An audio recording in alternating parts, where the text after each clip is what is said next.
Assalamualaikum warahmatullahi wabarakatuh. Bismillahirrahmanirrahim. Alhamdulillahi rabbil alamin.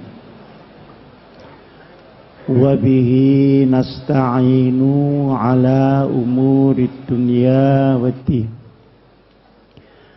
Wassalatu wassalamu ala asyrafil mursalin Sayyidina wa maulana wa syafi'ina wa uswatina wa habibina wa qurrati a'yunina Muhammadin sallallahu alaihi wasallam wa ala alihi wa sahbihi ila yaumil qiyam.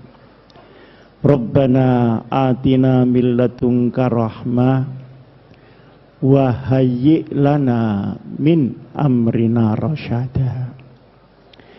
Hadratul mukhtaramin, ashabal fadilah, para alim ulama yang rawuh di dalam majelis yang mubarak ini. Yang terhormat Kiai Hasan Abdullah, Kiai Syukri Zarkasi, para asatidz, juga alumni utama yang mustakmal di sini. Ada Pak Fakhir, ada Pak Din Samsudin, ada Pak Hidayat Nur Wahid, dan banyak sekali. Kalau saya sebut satu persatu, semakin banyak disebut, semakin banyak yang ketinggalan. Para alumni, para santri, hadirin, hadirat yang saya muliakan. Saya ini merasa digelangsar oleh Kiai Hasan Abdullah. Kemarin saya sudah ngisi, kok sekarang disuruh ngisi lagi. Tapi karena tawaduk kepada Sohibul Ma'had ini, maka saya datang. Kemarin saya sudah bicara khusus mengenai pendidikan, termasuk kurikulum, filsafat kurikulumnya, jangkauan-jangkauannya, dan beberapa tantangan ke depan. Jadi tidak usah saya ulangi lagi yang kemarin. Hari Kamis saya akan melanjutkan, yakni bagaimana cara membawakan ilmu-ilmu dan hasil didikan serta latihan yang ada di pondok ini, di pondok modern kita, untuk disajikan ke masyarakat, ke umat, dan ke negara. Ini caranya bagaimana? Ternyata cara itu benar kata Gontor, at-tariqah khairun minal mada. At-tariqah ahammu minal mada. Materi itu penting, tapi begitu cara membawakannya keliru, maka dia akan gagal, bukan karena materinya, tapi akan gagal karena caranya. Di sini disebutkan berbudi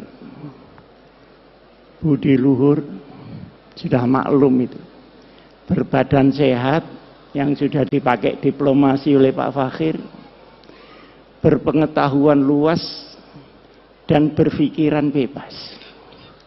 Jangan lupa berpikiran bebas itu setelah berpengetahuan luas. Karena kalau berpikiran bebas belum berpengetahuan luas, maka kebebasan itu dia akan menghilangkan mas'uliyatul ilm, pertanggungjawaban ilmu. Karena al-ilmu syai'un wa mas'uliyatil ilm syai'un akhar.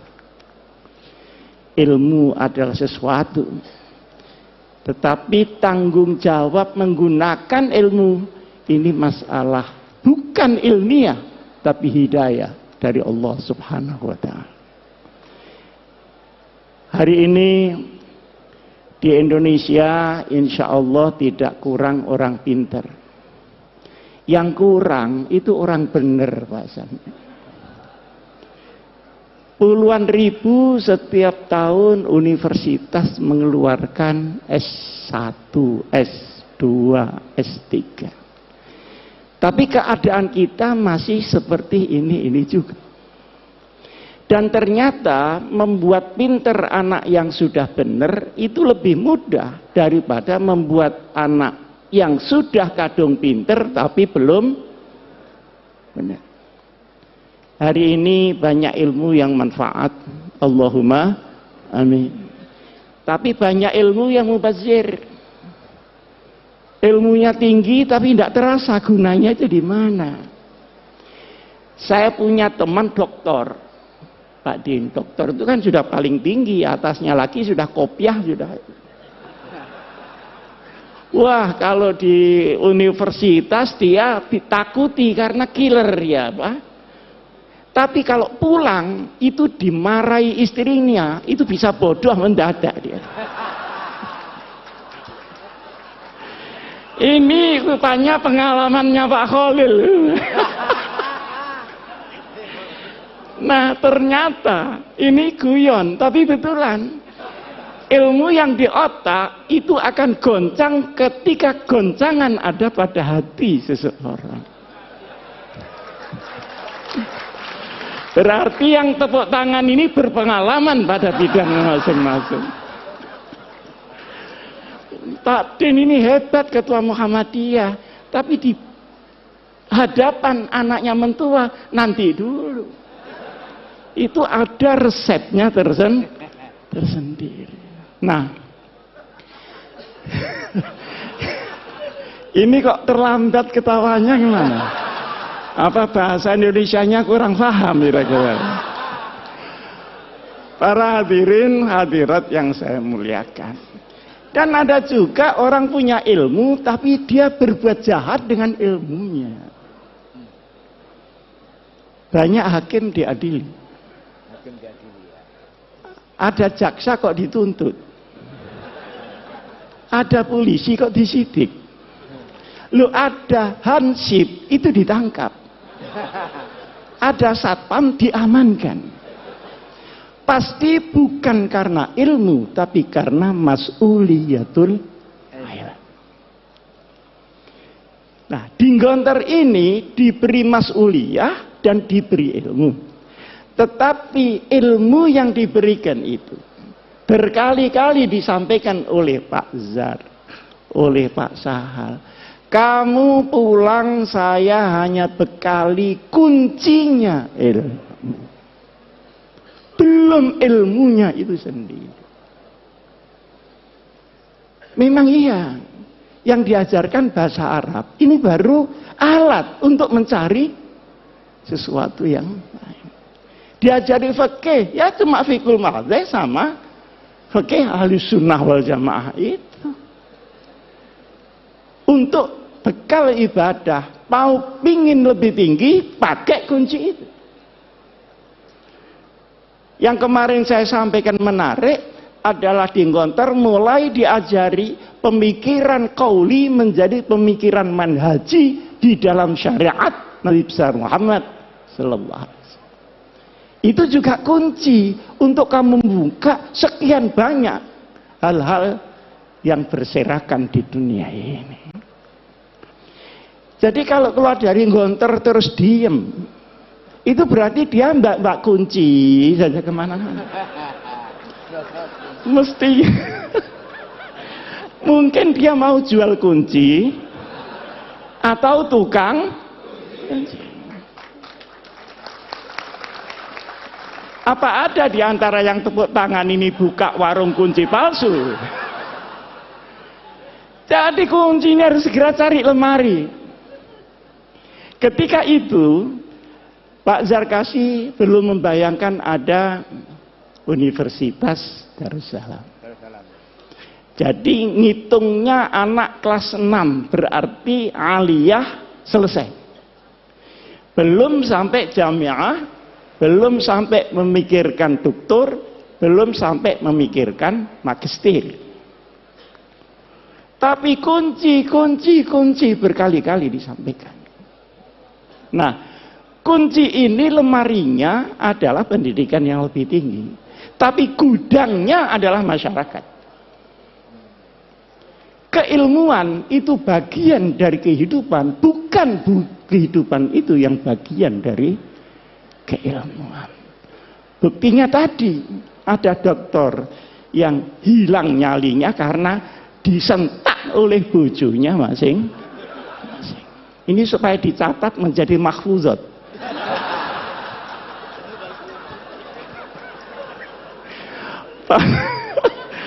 Para hadirin hadirat yang saya muliakan, saya hanya sekarang bicara kunci ini harus dibawa kemana. Pertama, mencari ilmu yang tersimpan dan baru bisa dibuka dengan kunci. Silakan mau ngambil takhasus kemana, kuliah di mana, jamiah di mana, monggo. Nah, tetapi dari sekian banyak referensi yang dibuka oleh anak gontor yang sudah membawa kunci, hendaknya diuji kebenarannya di dalam perkembangan masyarakat itu. Masyarakat adalah alat uji yang paling muktabar di dalam pengembangan keilmuan itu. Jangan marah-marah kepada masyarakat karena ilmunya tidak dimengerti oleh masyarakat.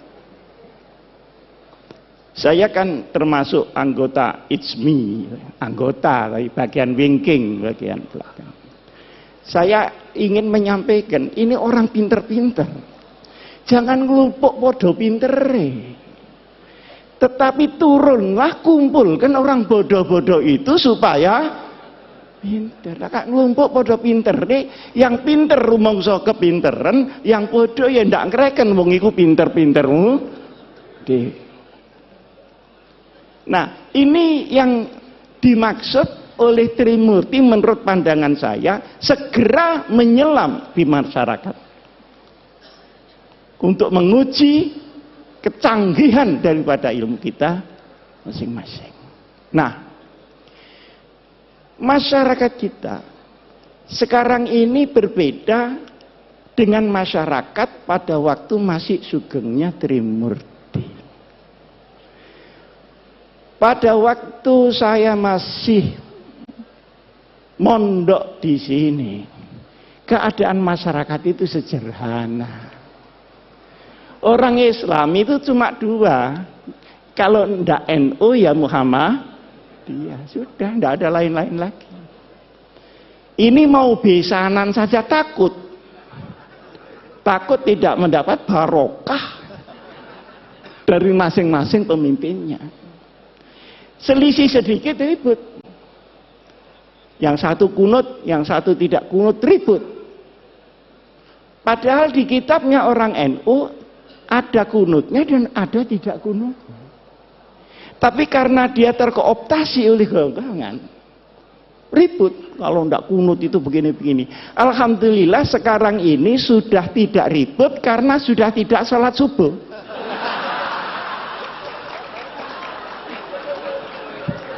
Jadi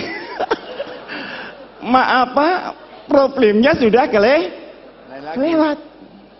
Dulu Pak Den waktu saya masih habis dari Gontor pulang, beda hari raya itu berkelahi Pak. Takut ini puasanya dosa segala macam. Padahal yang selisih Muhammadiyah sama NU ini kan cuma tanggalnya, kan bukan hari rayanya. Bener apa enggak? Betul. Nah, kalau dibutuhkan pengasuh sahih sudah. Yang beda itu tanggalnya.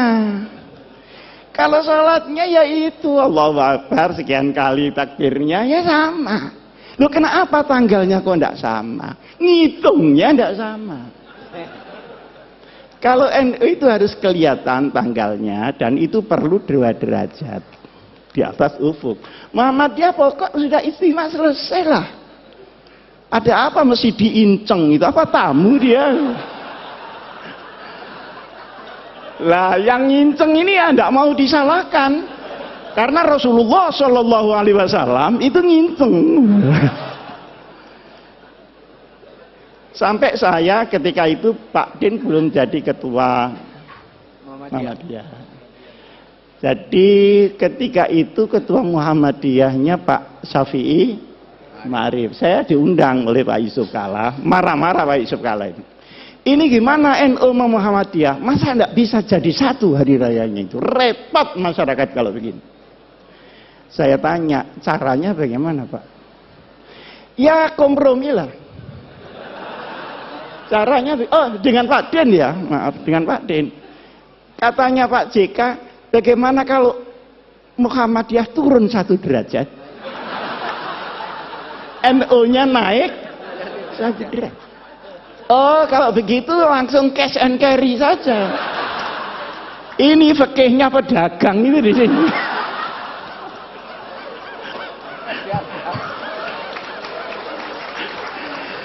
Kok disuruh naik turun? Saya bilang enggak bisa Pak itu. Lah terus yang bisa bagaimana? Yang bisa pengertian seluruh umat Islam bahwa perbedaan itu terbuka memang ada. Yang kedua, ini tidak mengada-ada karena sholatnya sama, tanggalnya yang tidak sama. Wong hari di sini sama hari di Amerika tidak sama kok. Kita berangkat dari Jepang, dari Narita itu ya Pak Akhir, itu Jumat sore, sampai di California itu Jumat pagi. Ini sembahyang Jumat lagi apa tidak? Kalau sembahyang Jumat lagi kok sregep banget gitu loh. Sregep banget. Tapi ketika pulangnya, misalnya dari New York ke Jakarta, berangkatnya Jumat pagi, itu sampai Jakarta hari Minggu. Jadi kehilangan 1 hari, tidak tahu di mana Sabtunya ini. Jadi soal tanggal itu sudah biasa-biasa saja lah soal tanggal. Nah, alhamdulillah ini karena mungkin zamannya yang berubah, maka kedekatan ini semakin hari semakin nyata. Saya sama Pak Din sering diundang pidato bareng gitu. Kadang saya bisa, kadang Pak Din bisa, kadang salah satu enggak bisa gitu. Tapi lebih sering saya diundang Muhammadiyah daripada Pak Din diundang NU. Hah? Padahal ini mantan NU nih. Kenapa dia pindah? Karena enggak kerasan saja sama orang NU. Bukan karena teori yang tinggi-tinggi gitu. Ini orang NU kok kumuh banget. Teman itu sekitar itu saja. Nah, masalahnya adalah sekalipun NU Muhammadiyah ini berbeda di dalam furu, bahkan Ibnul Furu ya, tetapi wawasan keumatannya sama, wawasan kenegaraannya sama. Karena Hadratus Syekh Kiai Hasyim Asy'ari ikut mendirikan republik, Kiai Ahmad Dahlan ikut mendirikan republik. Pahlawan nasional ada di 2 belah pihak. Tahu jerih payahnya bagaimana membawa Islam di tengah kebinekaan yang luar biasa itu. Maka sabar. NU sama Muhammadiyah itu sabar. Cuman NU itu sama Muhammadiyah menurut saya itu sepasang sandal. Jadi kalau dipakai semua. Kalau tidak ya sekalian tidak semua. Jangan dipakai yang kanan, yang kiri tidak dipakai. Nah ini kira orang stres itu. Orang NU suruh bikin universitas rapi seperti Muhammadiyah. Sulit, Pak. Tapi rahasia, jangan ngomong-ngomong orang. Tapi orang Muhammadiyah suruh ngurusi orang macul yang sehari-hari tidak ngerti apa-apa. Sehingga dia musyrik menjadi muslim. Enggak sabar juga, Pak. Nah, bertemunya ini banyak yang tidak suka.